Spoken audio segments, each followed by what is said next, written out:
ನಮಸ್ಕಾರ ಬಂಧುಗಳೇ, ನಾನು ನಿಮ್ಮ ಡಾಕ್ಟರ್ ಸಂತೋಷ್ ಶೆಟ್ಟರ್. ನಾವು ಈಗ ಮತ್ತೊಂದು ಪುರಾತನವಾದಂತಹ ಐತಿಹಾಸಿಕ ಮಹತ್ವವನ್ನು ಉಳ್ಳಂತಹ ರಾಷ್ಟ್ರಕೂಟರ ವಿದ್ಯಾ ಕೇಂದ್ರವಾಗಿರ್ತಕ್ಕಂತಹ ಮತ್ತೊಂದು ಪ್ರಸಿದ್ಧ ಸ್ಥಳವನ್ನು ನೋಡಲು ಬಂದಿದ್ದೇವೆ. ಈ ಒಂದು ಊರಿನ ಹೆಸರು ಸಾಲೋಟಗಿ. ಇದು ಬಿಜಾಪುರ ಜಿಲ್ಲೆಯ ಇಂಡಿ ತಾಲೂಕಿನಲ್ಲಿದೆ. ಇಂಡಿಯಿಂದ ಸುಮಾರು 9 ಕಿಲೋಮೀಟರ್ ದೂರದಲ್ಲಿರತಕ್ಕಂತಹ ಒಂದು ಪುಟ್ಟ ಗ್ರಾಮ. ಒಂದಾನೊಂದು ಕಾಲದಲ್ಲಿ ಇದು ರಾಷ್ಟ್ರಕೂಟರ ಒಂದು ದೊಡ್ಡ ವಿದ್ಯಾ ಕೇಂದ್ರವಾಗಿತ್ತು ಎಂದು ಹೇಳಲಿಕ್ಕೆ ಬಹಳಷ್ಟು ಹೆಮ್ಮೆಯಾಗ್ತಾ ಇದೆ. ಬನ್ನಿ ಆ ಒಂದು ಊರಿನ ಐತಿಹಾಸಿಕ ಮಹತ್ವವನ್ನು ತಿಳಿದುಕೊಂಡು ಬರೋಣ. ಬಂಧುಗಳೇ, ಆಗಲೇ ಹೇಳಿದ ಹಾಗೆ ಸಾಲೋಟಗಿ ಒಂದು ಐತಿಹಾಸಿಕವಾದ ಮಹತ್ವವನ್ನು ಪಡೆದಿರತಕ್ಕಂತಹ ಅತ್ಯಂತ ಪ್ರಸಿದ್ಧ ಸ್ಥಳವಾಗಿತ್ತು. ಇಂಡಿಯಿಂದ ಆಗ್ನೇಯಕ್ಕೆ 8 ಕಿಲೋಮೀಟರ್ ದೂರದಲ್ಲಿರುವ ಈ ಸಾಲೋಟಗಿ ರಾಷ್ಟ್ರಕೂಟರ 3ನೇ ಕೃಷ್ಣನ ಕಾಲಕ್ಕೆ ಪ್ರಸಿದ್ಧ ಅಗ್ರಹಾರವಾಗಿತ್ತು. ಪ್ರಾಚೀನ ವಿದ್ಯಾ ಕೇಂದ್ರಗಳಲ್ಲಿ ತುಂಬ ಪ್ರಸಿದ್ಧವಾದ ಪಾವಿಟ್ಟಿಗೆಯಲ್ಲಿ 3ನೇ ಕೃಷ್ಣನ ಪ್ರಧಾನಿ ಸಂಧಿ ವಿಗ್ರಹಿಯಾಗಿದ್ದ ನಾರಾಯಣನು ಒಂದು ಶಾಲೆಯನ್ನು ಕಟ್ಟಿಸಿ ತ್ರೈಪುರುಷ ದೇವರನ್ನು ಪ್ರತಿಷ್ಠಾಪಿಸಿದ. ಇಲ್ಲಿನ ಶಾಲೆಗೆ ದೇಶದ ನಾನಾ ಭಾಗಗಳಿಂದ ವಿದ್ಯಾರ್ಥಿಗಳು ಬರ್ತಾಯಿದ್ರು. ಊರಿನ ಯಾವುದೇ ಸಮಾರಂಭಗಳಲ್ಲಿ ಈ ಶಾಲೆಗೆ ದಾನವನ್ನು ನೀಡುವಂತಹ ಒಂದು ಉದಾರ ಗುಣ ಈ ಒಂದು ಊರಿನ ಜನರಿಗೆ ಇತ್ತು ಅಂತ ಹೇಳ್ಬೋದು. ಇಲ್ಲಿನ ವಿದ್ಯಾರ್ಥಿಗಳ ವಸತಿಗಾಗಿ 27 ಕೊಠಡಿಗಳಿದ್ದವು.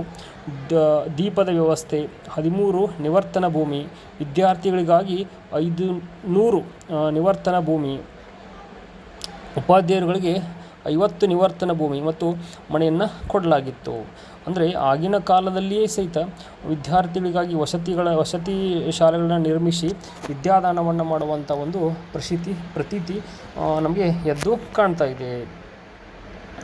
ಆಮೇಲೆ ಮುಂದಿನ ಶತಮಾನದ ನಂತರ ಈ ಶಾಲೆ ಕುಸಿದು ಬಿದ್ದಾಗ ಶಿಲಾಹಾರ ಕಂಚಿಗನು ಎತ್ತಿ ನಿಲ್ಲಿಸಿದ ಹಾಗೂ ಅನೇಕ ಅರಸರು ವಿವಿಧ ದಾನ ದತ್ತಿಗಳನ್ನು ನೀಡಿದ ಉಲ್ಲೇಖಗಳು ಸಹಿತ ದೊರೆಯುವಂಥದ್ದು ನಾವು ನೋಡ್ಬೋದಾಗಿದೆ. ಶಾಲೆಯಿಂದಾಗಿ ಬಹಳಷ್ಟು ಶಾಲೆಗಳಿರುವುದರಿಂದ ಇಲ್ಲಿ ಸಾವಿಟ್ಟಿಗೆ ಎಂಬ ಗ್ರಾಮ ಶಾಲಾ ಪಾವಿಟ್ಟಿಗೆಯಾಗಿ ಅನಂತರ ದಿನಗಳಲ್ಲಿ ಸಾಲೋಟಗಿಯಾಗಿ ಬದಲಾವಣೆ ಆಯಿತು ಅಂತೇಳಿ ಹೇಳ್ತಾ ಇದ್ದಾರೆ. ಈ ಶಾಲೆಯನ್ನು ಅದರ ಕುರುಹುಗಳನ್ನು ನಾವು ಇವತ್ತು ನೋಡಲಿಕ್ಕೆ ಸಾಧ್ಯವಿಲ್ಲದೇ ಇದ್ದರೂ ಸಹಿತ ಇಲ್ಲಿ ಕುಲಕರ್ಣಿಯವರ ತೋಟದಲ್ಲಿರುವ ಪುಷ್ಕರಣಿ ಅಂದರೆ ಬಾವಿ ಅಂತೇಳಿ ನಾವು ಕರಿತೀವಿ ಹಾಗೂ ಯೋಗೇಶ್ವರ ದೇವಾಲಯ ಇವತ್ತು ಅದರ ಸುತ್ತಮುತ್ತಲಿರ್ತಕ್ಕಂತಹ ಪ್ರದೇಶದಲ್ಲಿ ಈ ಒಂದು ಅಗ್ರಹಾರ ಅಥವಾ ಈ ಒಂದು ಶಾಲೆ ಇತ್ತು ಅಂಥೇಳಿ ನಾವು ಹೇಳಬಹುದಾಗಿದೆ. ಹೀಗೆ ಆಗಿನ ಕಾಲಕ್ಕೆ ವಿದ್ಯೆಗೆ ಮಹತ್ವವನ್ನು ಕೊಟ್ಟು ಬೇರೆ ಬೇರೆ ದೇಶ ವಿದೇಶಗಳಿಂದ ವಿದ್ಯಾರ್ಥಿಗಳನ್ನು ಆಕರ್ಷಿಸುತ್ತಿದ್ದ ಶ್ರೇಷ್ಠ ವಿದ್ಯಾ ಕೇಂದ್ರ ನಮ್ಮ ಸಾಲೋಟಗಿ ಆಗಿತ್ತು ಅಂಥೇಳಿ ನಾವೆಲ್ಲರೂ ಕನ್ನಡಿಗರು ಹೆಮ್ಮೆ ಪಡುವಂಥ ಒಂದು ಸಂಗತಿಯಾಗಿದೆ. ತಾವಿಲ್ಲಿ ನೋಡ್ತಾ ಇರತಕ್ಕಂಥದ್ದು ರಾಷ್ಟ್ರಕೂಟರ ಕಾಲದಲ್ಲಿ ನಿರ್ಮಿಸಲಾದಂತಹ ಒಂದು ಬೃಹತ್ ಬಾವಿ.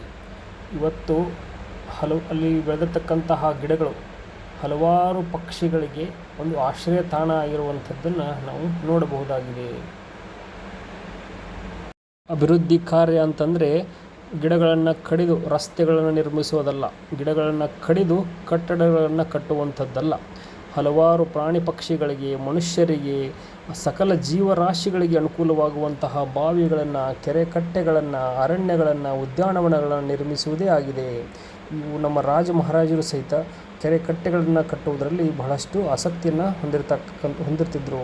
ತಾವಿಲ್ಲಿ ನೋಡ್ತಕ್ಕಂತಹ ಈ ಒಂದು ವಿಶಾಲವಾದ ಪ್ರದೇಶವೇ ಆಗಿನ ಕಾಲದಲ್ಲಿ ರಾಷ್ಟ್ರಕೂಟರ ವಿದ್ಯಾಕೇಂದ್ರ ಆಗಿರುವಂಥ ಒಂದು ಸ್ಥಳ.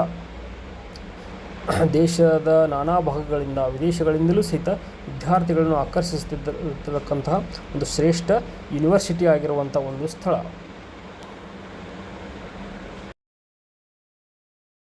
ರಾಷ್ಟ್ರಕೂಟರ ಅಗ್ರಹಾರ ಅಥವಾ ವಿದ್ಯಾಕೇಂದ್ರವಾಗಿರುವುದಕ್ಕೆ ಪ್ರಸಿದ್ಧ ಆಗಿರುವಂತಹ ಸಾಲೋಟಗಿ ಇನ್ನೊಂದು ವಿಷಯದಲ್ಲಿ ಬಹಳಷ್ಟು ಪ್ರಸಿದ್ಧಿಯನ್ನು ಪಡೆದಿರತಕ್ಕಂಥದ್ದು ಅದು ಶ್ರೀ ಶಿವಯೋಗೇಶ್ವರ ದೇವಸ್ಥಾನದ ಕಾರಣದಿಂದ. 16ನೇ ಶತಮಾನದಲ್ಲಿ ಜೀವಂತ ವ್ಯಕ್ತಿಯಾಗಿದ್ದು ಇಂದು ದೈವ ಸ್ವರೂಪವನ್ನು ಪಡೆದು ಪೂಜಿಸಿಕೊಳ್ಳುತ್ತಿರುವ ಶ್ರೀ ಶಿವಯೋಗೀಶ್ವರರು ಗುಲ್ಬರ್ಗಾ ಜಿಲ್ಲೆಯ ಸನ್ನತಿಯ ಚೆನ್ನಸೋಮ ಮತ್ತು ಹೊನ್ನಮ್ಮರ ಮಗನಾಗಿ ಜನಿಸಿರ್ತಕ್ಕಂಥದ್ದು. ನಂತರ ತಮ್ಮ ಪವಾಡದಿಂದ, ತಮ್ಮ ತಪಸ್ಸಿನಿಂದ ದೈವ ಸ್ವರೂಪವನ್ನು ಪಡೆದುಕೊಂಡಿರ್ತಕ್ಕಂಥದ್ದು ಇಲ್ಲಿ ನೆಲೆ ನಿಂತಿರ್ತಕ್ಕಂಥದ್ದನ್ನು ನಾವು ನೋಡಬಹುದಾಗಿದೆ. ಶಿವಯೋಗೀಶ್ವರರು ಕಲ್ಲು ನಂದಿಯನ್ನೇರಿ ಕೈಲಾಸಕ್ಕೆ ಪ್ರಯಾಣ ಬೆಳೆಸಿರುವುದಾಗಿ ಇಲ್ಲಿ ಕಥೆಗಳು ನಾವು ಕೇಳಬಹುದಾಗಿದೆ. ಸಾರ್ವಜನಿಕರು ಮನಸ್ಸು ಮಾಡಿದರೆ ನಮ್ಮ ದೇವಸ್ಥಾನಗಳು, ನಮ್ಮ ವಿದ್ಯಾ ಕೇಂದ್ರಗಳು ಯಾವ ರೀತಿಯಾಗಿ ಭವ್ಯವಾಗಿ ಮೆರೆಯಬಹುದು ಎಂಬುದನ್ನು ಈ ಒಂದು ದೇವಸ್ಥಾನವನ್ನು ನೋಡಿ ನಾವು ಕಲಿಯಬಹುದಾಗಿದೆ. ಯಾಕಂತಂದರೆ ಇಲ್ಲಿರುವಂತಹ ದೇವಸ್ಥಾನದ ಸುತ್ತಲೂ ಹಲವಾರು ನೂರಾರು ಮರಗಿಡಗಳನ್ನು ಇಲ್ಲಿ ಸಾರ್ವಜನಿಕರೇ ನೆಟ್ಟಿರುವುದಾಗಿ ಜನ ಹೇಳ್ತಾ ಇದ್ದಾರೆ. ಆ ಒಂದು ದೇವಸ್ಥಾನಕ್ಕೆ ಹೋದರೆ ಸಾಕು ನಮಗೆ ಒಂದು ಅರಣ್ಯದಲ್ಲಿ ಹೋದಂತಹ ಭಾವ, ಒಂದು ಪ್ರಕೃತಿಯ ಮಡಿಲಲ್ಲಿ ನಿಂತಿರ್ತಕ್ಕಂತಹ ಭಾವ ಬರುವಂಥದ್ದು.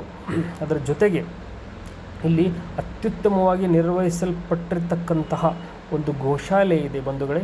ಈ ಗೋಶಾಲೆಯ ಒಂದು ವಿಶೇಷತೆ ಏನಂತಂದರೆ, ನನ್ನ ಜ್ಞಾನಕ್ಕೆ ತಿಳಿದ ಮಟ್ಟಿಗೆ ಸುಮಾರು ಒಂದು 7-8 ಜಾತಿಯ ಹಸುಗಳನ್ನು ಇಲ್ಲಿ ರಕ್ಷಿಸಲಾಗ್ತಾ ಇದೆ. ಅವುಗಳಿಗೆ ಒಂದು ಜೀವನವನ್ನು ಇಲ್ಲಿ ಕಟ್ಟಿಕೊಡಲಾಗ್ತಾ ಇದೆ ಅಂತ ಹೇಳಿದ್ರು ತಪ್ಪಾಗಲಿಕ್ಕಿಲ್ಲ.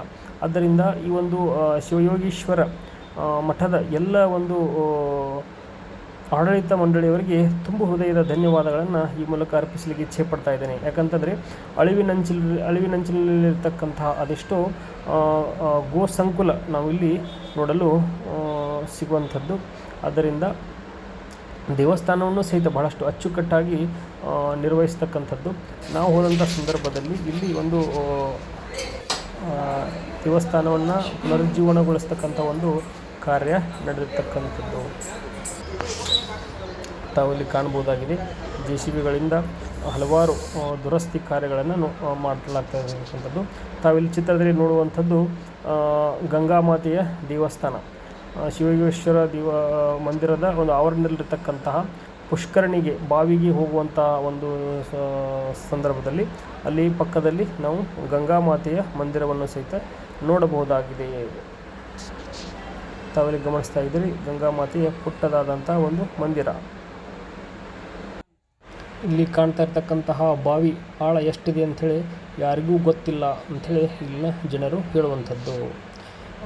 ನಾವು ಭಕ್ತಾದಿಗಳು ಅಲ್ಲಿ ಹೋದಾಗ ಸ್ವಚ್ಛತೆಯನ್ನು ಕಾಪಾಡುವಂಥದ್ದು ಬಹಳಷ್ಟು ಮಹತ್ವವಾಗಿರ್ತದೆ. ಆ ಬಾವಿಯನ್ನು ನೋಡಿದಾಗ ಅಲ್ಲಿ ಪ್ಲಾಸ್ಟಿಕ್ ಬಾಟಲಿಗಳನ್ನು, ಇನ್ನೂ ಹಲವಾರು ಕಸಗಳನ್ನು ಎಸೆದಿರುವುದು ಕಾಣ್ತಾ ಇದೆ. ನಮ್ಮ ಎಲ್ಲ ಸಾರ್ವಜನಿಕ ಸ್ಥಳಗಳ ಸ್ವಚ್ಛತೆಯು ನಮ್ಮದೇ ಜವಾಬ್ದಾರಿಯಾಗಿರುವಂಥದ್ದು ಎಂಬುದನ್ನು ಹೇಳುತ್ತಾ, ಬಂಧುಗಳೇ, ಮತ್ತೊಂದು ಹೊಸ ವಿಷಯದೊಂದಿಗೆ ತಮ್ಮನ್ನು ಭೇಟಿಯಾಗ್ತಾ ಇದ್ದೇನೆ. ನಮ್ಮ ಪುರಾತನ ಇತಿಹಾಸವನ್ನು ತಿಳಿದುಕೊಳ್ಳುವುದು ನಮ್ಮೆಲ್ಲರ ಆದ್ಯ ಕರ್ತವ್ಯವಾಗಿದೆ. ತಮ್ಮೆಲ್ಲರಿಗೂ ಹೃತ್ಪೂರ್ವಕವಾದಂತಹ ನಮನಗಳು.